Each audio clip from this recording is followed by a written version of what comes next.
안녕하십니까, 최성규입니다.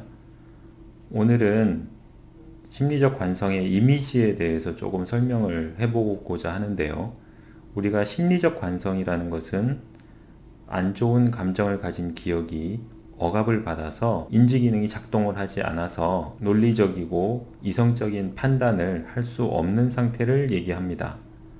그러다 보니까 어쨌거나 판단을 해야 할 텐데 그 판단의 기준을 과거의 어린 시절, 다시 말해서 심리적 관성이 만들어질 당시의 인격과 이성과 판단력 그 자체가 작용을 해서 계속 같은 방식의 문제 해결을 하게 되는 것을 얘기하는 거죠.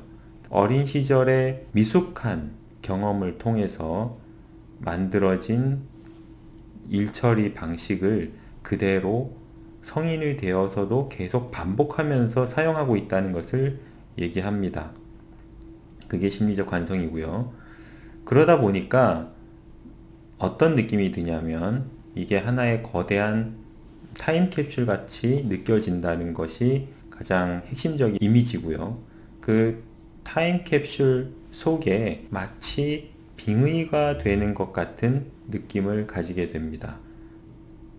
다시 말해서 어린 시절에 내가 미숙했던 방식을 성인인 상태에서 똑같이 사용해 버리는데 그게 왜 빙의처럼 느껴지냐면 그렇게 어린 시절의 방식을 사용하고 있는 자기 자신의 미숙한 모습을 스스로 관찰하기가 어렵기 때문이에요.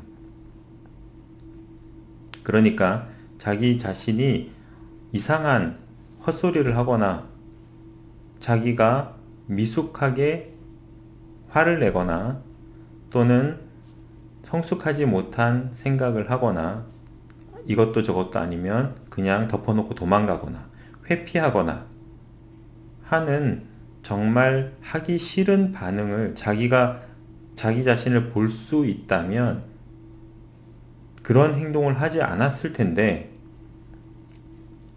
그것을 심리적 관성이 사로잡혀 있는 상태에서는 계속 반복적으로 하고 있다라는 거죠.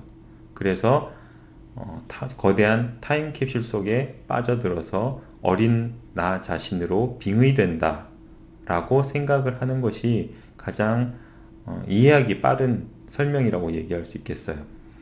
그러다 보니까 어떤 한 사람의 인생사가 쭉 이어지는 과정 중에서 어린 시절이 특히나 암울했고 힘들었던 시간이 많았다라고 하면 특히나 그 시기에 굉장히 심리적 관성들이 많이 사로잡힐 수 있게 되겠죠. 그러니까 어떤 사건의 가지가 이렇게 뻗어 나오다가 어떠한 시기에 안 좋은 감정들이 많이 생기기 때문에 사고 처리가 성숙하다가 그 성숙이 심리적 관성 속에 사로잡히면 심리적 관성으로 맺혀버리는 거예요. 다시 말해서 타임캡슐이 만들어지는 거죠. 그것을 어떠한 콩나물의 형상처럼 느껴져서 저는 그것을 콩나물이라고 얘기합니다. 자신의 인격적인 성숙이 계속 한 군데서만 일어나는 건 아니니까요. 여러 가지 사건들에서 성숙하다가 맺히고 성숙하다가 맺히고 성숙하다가 맺히고 해서 어떠한 시간이 이렇게 현재가 여기 있고 과거가 이쪽이라면 과거에서 현재로 오면서 내 인생의 가장 암울했던 시기에 이런 심리적 관성들이 많이 맺혀 있는 걸 보게 돼요. 꼭 이 형상이 콩나물 시루처럼 보이기 때문에 제가 이걸 또 콩나물이라고 얘기를 하는 겁니다. 그 와중에 인격적인 성숙도 있을 수 있겠죠. 다른 방식에서는. 그런 것들은 계속 맺히지 않고 자라면서 올라가고 현재가 되면서 성숙된 인격적인 반응들이 많이 생길 거예요. 그렇게 이제 중간에 심리적 관성들이 맺혀서 전반적으로 거대한 피라미드처럼 느껴지는 형상으로 만들어지겠죠. 그리고 제일 꼭대기에는 현재 자기가 가장 성숙된 인격으로서의 어떤 사고 과정이 거기에 존재할 거예요. 이 성숙된 상태에서 때로는 현실을 살아가다가 과거를 연상시키는 어떤 심리적 관성을 만나게 되면 아주 어린 시절의 심리적 관성이 사로잡히겠죠.